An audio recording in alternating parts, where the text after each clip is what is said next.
pense à Jésus-Christ, le vainqueur de tous les temps, celui qui a accepté pendant ces moments de donner sa vie, de se sacrifier, de renoncer à sa personne et de pouvoir se mettre véritablement au service de l'œuvre de la croix. L'agneau qui s'est sacrifié pour nous donner la vie au travers de son sang. Nous t'honorons, nous te magnifions ce matin, nous te célébrons, éternel Dieu des armées, pour cette œuvre grandiose, unique en son genre, que tu as accomplie pour nous. Sois honoré, Seigneur. Sois magnifié, Seigneur. Sois exalté, Seigneur. Merci pour ce matin. Prends la première place et enseigne-nous, Papa Père, afin que ton nom soit glorifié. Au nom de Jésus, j'ai prié. Amen. Nous bénissons l'Éternel Dieu des armées pour votre vie, frères et sœurs dans le Seigneur. Et nous sommes très heureux de vous avoir avec nous ce matin. Que la grâce demeure sur votre vie. Alors, dans ce cadre, nous étions en train de parler de la Pâque. Et nous avons intitulé ce moment-là particulier, l'atmosphère sacrée de la Pâque. Et ce matin, nous voulons attirer notre attention sur un fait unique. Un fait unique avant la croix. Et qui est un fait exceptionnel. Un fait magnifique. Gloire à Dieu. Nous allons lire avant ça d'abord le livre de Jean chapitre 13 toujours. On va lire les versets 3 au verset 5 et on va descendre au verset 12. Jean chapitre 13, verset 3 au verset 5 et le verset 12. Qui dit ceci? Jésus, qui savait que le Père avait remis toutes choses entre ses mains, qu'il était venu de Dieu, qu'il s'en allait à Dieu, se leva de table, ôta ses vêtements et prit un linge dont il se ceignit. Ensuite, il versa de l'eau dans un bassin et il se mit à laver les pieds des disciples et à les essuyer avec le linge dont il était saint. Il vint donc à Simon-Pierre et Pierre lui dit, « Toi, Seigneur, tu me laves les pieds ?» Jésus lui répondit, « Ce que je fais, tu ne le comprends pas maintenant, mais tu le comprendras bientôt. » Que l'Éternel bénisse sa parole. Je descends au verset 12 qui dit, « Après qu'il leur eut lavé les pieds et qu'il eut pris ses vêtements, il se remit à table et leur dit, « Comprenez-vous ce que je vous ai fait? » Que l'Éternel bénisse sa parole. Jean chapitre 13, verset 3 au verset 5 et le verset 12. Un jour, comme ça, il a été toujours appelé par les disciples maître, rabbi, rabouni. Ils le considèrent comme étant le maître. Ils le considèrent comme étant leur enseignant. Ils le considèrent toujours comme étant le supérieur. Celui à qui ils doivent respect. Celui à qui ils doivent non seulement le respect, mais également la soumission totale. L'obéissance en toutes choses. Les disciples ne sont jamais égalés à Jésus et n'ont jamais pensé le défier. Il a été toujours honoré au milieu d'eux. Il a été toujours leur maître. Mais la Bible dit, en ce jour fatidique, en ce jour avant la croix, il se lève simplement et puis il met de l'eau dans la bassine et commence par leur laver les pieds. Pierre a été l'homme de la révélation parce qu'il a résisté à ce que Jésus voulait faire. Il n'a pas compris qu'il voulait être un maître exceptionnel. Un maître au service de ses disciples. Le roi au service de ses esclaves. Le riche au service des pauvres. Le grand au service des petits. Le fort au service des faibles. Alléluia. Un maître exceptionnel. Un maître différent des tyrans.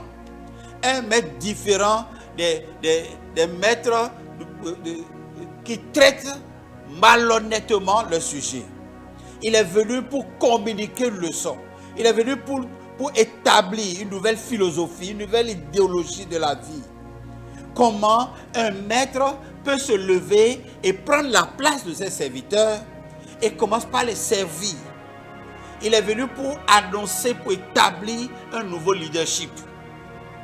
Le leadership de service. Gloire à Dieu.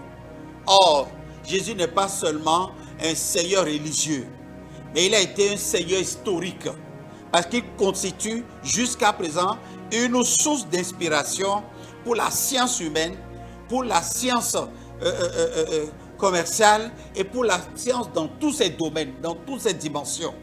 Alléluia. Un véritable maître. La Bible dit, il se leva de la table. Jésus, qui normalement devait se faire servir, se lève de la table pendant que ses apôtres, ses disciples sont assis. Il se lève de la table, il ôta son vêtement. Oh, alléluia. Il enlève son vêtement, il a enlevé le manteau. C'est comme un directeur en pleine séance, en pleine AG avec ses sujets, enlève son costume. Alors tout le monde voit que là, c'est comme si une autre manche de la chose se manifeste. Jésus a enlevé son manteau, il se saignit d'un linge.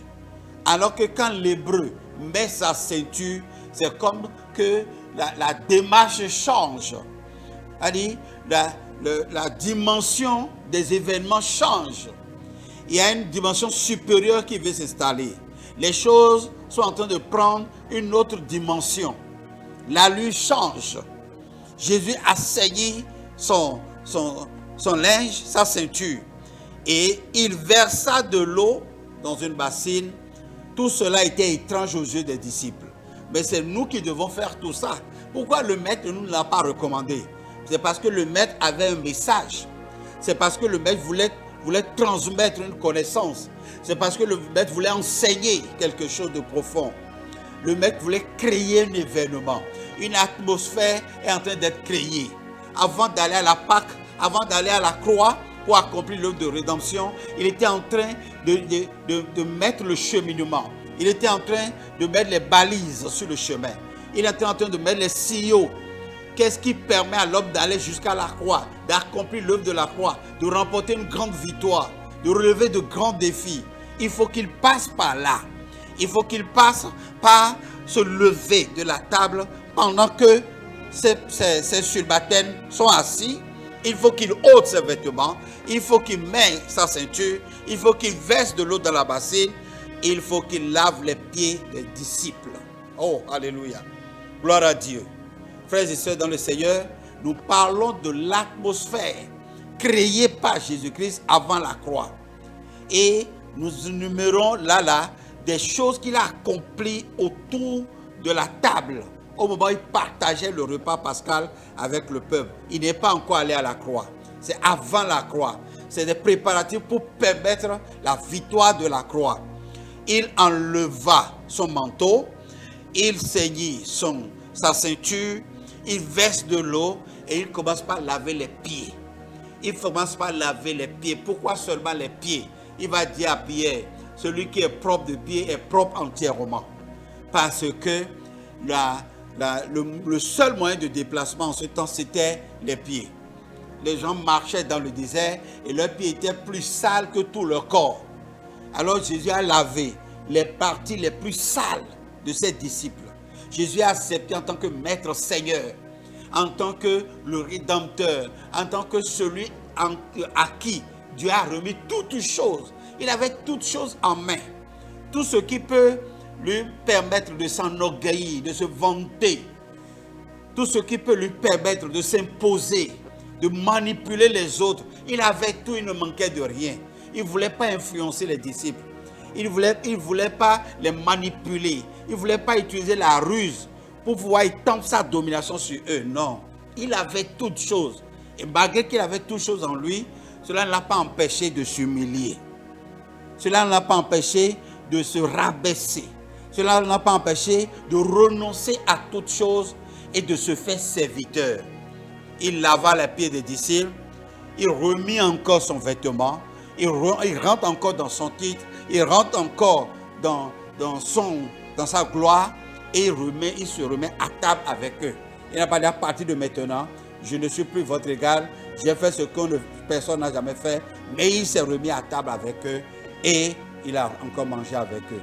Frères et sœurs dans le Seigneur, je prie pour que cette grâce nous soit accordée, que nous puissions véritablement nous laisser impacter par cette disposition particulière de Jésus-Christ, par cette leçon qu'il a transmise ce jour-là, par cette sagesse qu'il a communiquée ce jour-là, afin de pouvoir créer une bonne disposition en lui et autour de lui avant d'aller accomplir l'œuvre de la croix. Ce n'est pas à la croix qu'il a démontré qu'il est humble. Ce n'est pas à la croix qu'il a démontré qu'il était vraiment l'agneau. Mais avant ce temps, il a posé des balises. Il a posé des signaux. Il a posé des actes qui démontrent déjà que véritablement, aucune disposition intérieure ne peut l'empêcher d'aller à la croix.